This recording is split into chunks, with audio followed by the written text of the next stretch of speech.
معكم قناة وصفات فدوى على اليوتيوب. وصفتنا اليوم حلوى جافة لقهوة العصر، سهلة وسريعة التحضير، خفيفة وبزاف بنينة.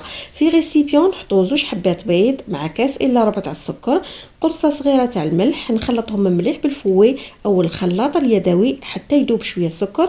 نضيفو كاس الا ربع تاع الزيت بالتدريج وحنا نخلطوه. بعد ما تندمج كامل المكونات نلمو العجينة تاعنا بالفرينة مع ملعقة صغيرة تاع لافاني وملعقة صغيرة تاع خميرة الحلوى.